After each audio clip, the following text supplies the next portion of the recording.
A justificação para nós é ato de Deus. Nós temos apenas que abrir o coração, somente pela fé, independentemente de obras.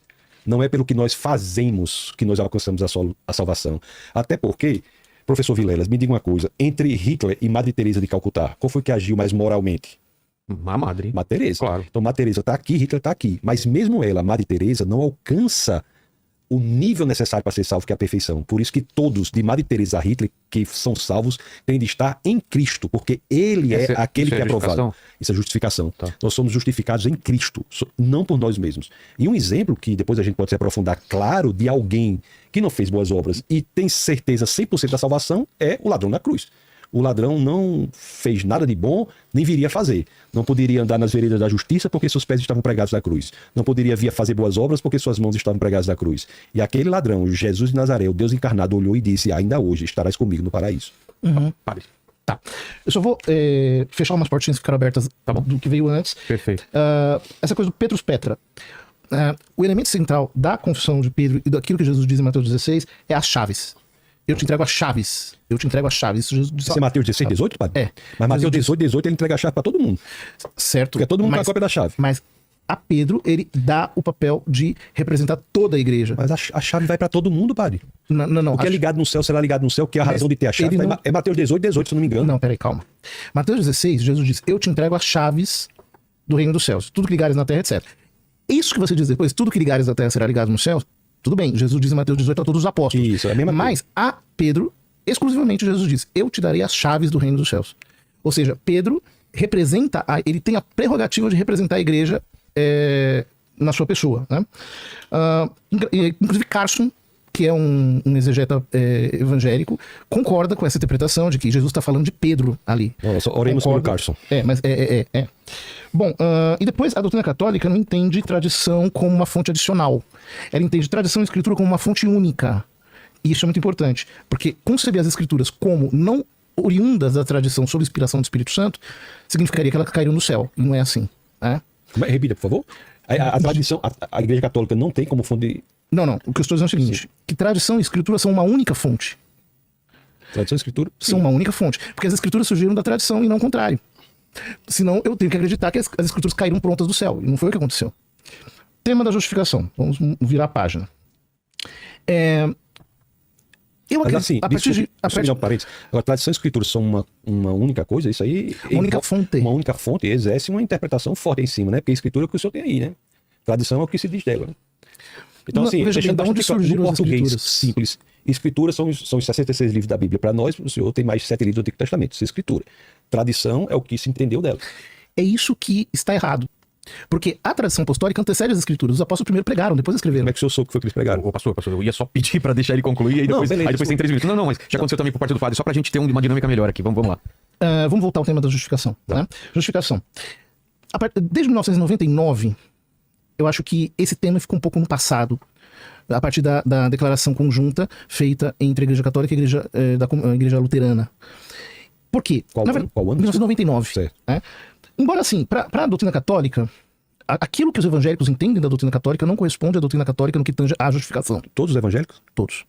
Porque os evangélicos nos reputam pelagianos ou semi-pelagianos. Todos. E a doutrina católica não é pelagiana e nem semi-pelagiana. O Concílio de Orange, segundo, é o concílio em que o semi-pelagianismo é derrotado na igreja. Ora, a graça inicial, é o que nós chamamos de graça inicial, que é a graça da justificação, ela não pode ser merecida. Isso é doutrina que o Concílio de Orange determinou, e é doutrina do Concílio de Trento também. O Concílio de Trento diz claramente que a primeira graça, a graça da justificação, não pode ser merecida. Trento, inclusive, não estou questionando, não, só acrescentando. Trento, inclusive, anatematiza a sola fide, né? A só fé, somente a fé. Sim, no sentido de que... É ainda mais gravosa, né? O Trento. Veja bem, então vamos lá. Se você entende... Porque o problema de Lutero é que Lutero, ele absolutizava de tal modo o princípio do sola gratia, que até as boas obras do cristão feitas em graça de Deus eram entendidas como más. Há um problema antropológico, de antropologia teológica na doutrina luterana, que aqui sim nós divergimos. Né? Eu não defendo isso. Então, e aqui nós temos uma outra dificuldade que é importante. Você veja como que é difícil fazer um debate entre católicos e evangélicos, porque Porque o senhor quer que eu defenda Lutero? Não. Eu não estou dizendo isso. Eu estou dizendo assim, é que cada ramo exige uma abordagem. uma resposta. A base está nas escrituras. Vamos debater com base Sim, nas mas, por escrituras. exemplo, Vamos debater com base na Bíblia. Mas entre vocês há uma divergência muito grande. Vamos nós dois debater com base na Bíblia. Inclusive, então, mas é isso. É que como você tem uma pluralidade de confissões, então, por exemplo, ele está dizendo, eu não acredito na doutrina luterana de que as obras feitas em graça de Deus, elas são más intrinsecamente e não podem e não tangem a salvação. Ele está dizendo isso. Mas há quem acredite nisso. Né? Os luteranos hoje não acreditam mais. Os luteranos são diferentes de Lutero. Eles mudaram. Então, veja, este é o ponto fundamental. A graça inicial não pode ser merecida. Segundo, para fazer qualquer obra boa, o cristão necessita do socorro da graça divina. Concílio de Orange e Concílio de Trento. Ou seja, eu não posso fazer nenhuma obra boa sem o socorro e o auxílio da graça. Aonde é que está o ponto de discordância entre a doutrina católica e a doutrina evangélica nesse aspecto? É justamente o fato de que as boas obras feitas em graça de Deus, elas têm um valor sobrenatural. Ou seja, Filipenses 2,12, quando Paulo diz, trabalhai pela vossa santificação. Ou quando Jesus diz, esforçai-vos por entrar pela porta estreita. É santificação. Certo, mas as obras... é obra mesmo. Então... Mas não justificação. Então, esta é a doutrina católica. Agora, Lutero não acreditava nisso. E Calvino também não. Porque essas doutrinas são totalmente monergistas. Comentário. Olha, entre nós, entre os cristãos, o debate é com base nas escrituras. Então, assim, o que é necessário para a pessoa ser salva? Falando de maneira básica sobre a questão da justificação. Nós encontraremos um ponto de interseção nas escrituras, na Bíblia. Nós temos que ir para a Bíblia. Então, Romanos, no capítulo 3, por exemplo, no verso 28, eu não tenho procuração para defender Lutero, para defender Calvino, eu estou aqui para defender as escrituras. Eu tenho procuração para defender, ainda mais os próprios luteranos já mudaram o entendimento, como o senhor bem disse. Então, no capítulo 3, no verso 28 de Romanos, diz: concluímos, pois, que o homem é justificado pela fé, independentemente das obras da lei. Gálatas, capítulo 2, vamos lá. Capítulo 2, verso 16. Sabendo, contudo, que o homem não é justificado por obras da lei, e sim mediante a fé em Cristo, também temos crido em Cristo Jesus para que fôssemos justificados pela fé em Cristo, e não por obras da lei, pois por obras da lei ninguém será justificado. Efésios. Obras da lei. É isso. É importante. Efésios. Mas quando o senhor diz assim, as obras boas têm que ter a ajuda de Cristo, isso está em lugar nenhum das escrituras. Sim, nada podeis fazer. Sim, mas assim... não podeis dizer que Jesus é o Senhor sem o Espírito Santo. Efésios 2... ninguém pode fazer algo que não tenha sido concedido por Deus. Está em João capítulo 3. Efésios. Deus permite tudo, né? O que é bom, o que é mal, isso é verdade. Eu concordo com isso. Tudo que acontece é porque Deus permite. Embora eu não ache que nem tudo que Deus permite, Deus quer. Certo? Há coisas que Deus permite e não quer. Por quê? Porque Ele nos dá o livre-arbítrio. Nisso estamos juntos, né, padre? Nós estamos juntos, sim. Você defende o livre-arbítrio também, não é? Claro. Efésios capítulo 2, verso 8 a 9. Porque pela graça sois salvos, mediante a fé. E isto não vem de vós, é dom de Deus, não de obras. Aí não fala das leis, tá? O senhor pegou esse ponto. Não de obras, porque o problema da lei é que não fala das leis. Isso está em Gálatas, não é? É Gálatas. Eu estou lendo Efésios 2. Gálatas, não de obras, para que ninguém se glorie. Aí vamos citar mais um aqui, só mais um. Tito, não é? Eu acho que Tito tem... Imagino que sim, Tito. É o último capítulo de Tito, 3, verso 5. Não por obras de justiça praticadas por nós, mas segundo sua misericórdia, ele nos salvou mediante o lavar regenerador e renovador do Espírito Santo. Tiago 2,24, lê aí. Sim, é aquele das obras. Isso é interessante o que o senhor está falando. Eu vou ler. Aí nós vamos compatibilizar, que fala exatamente da justificação pelas obras. Aí vem a interpretação. Não é interpretação. Eu não vou interpretar nada, porque eu vou dizer como é que a gente faz. Tiago 2, 24, que fala aquilo para as obras, não é?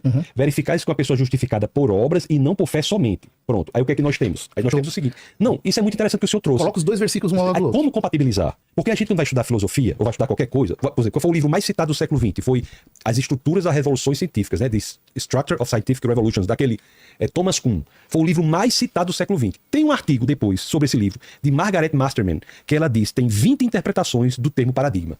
Então, o que nós temos aqui é o seguinte. É isso. Nós temos Tiago e temos essas outras interpretações. Como compatibilizar? É que as obras aqui, porque se isso for verdade, os outros estão falsos, todos os outros tantos que eu citei estão falsos, para que isso seja verdade. Lutero queria tirar o Tiago da Bíblia. Mas desde o começo o povo queria tirar Tiago, não é só Lutero não.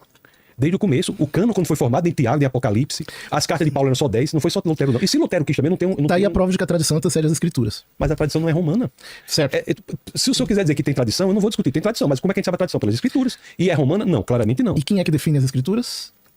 Como o senhor mesmo está demonstrando. A formação, a do Antigo Testamento foi o Concílio de Jâmnia, no ano 90 depois de Cristo, definiu. O Novo Testamento houve gradativamente uma progressão. Não é? O nome disso é tradição. Eu não sou contra a tradição, padre. Eu só estou dizendo que a tradição, ela se expressa nas escrituras. E as escrituras é que tem a expressão da verdade. Eu não sou contra a tradição, mas o catolicismo, o romanismo, não é detentor do que o povo dizia e não está escrito.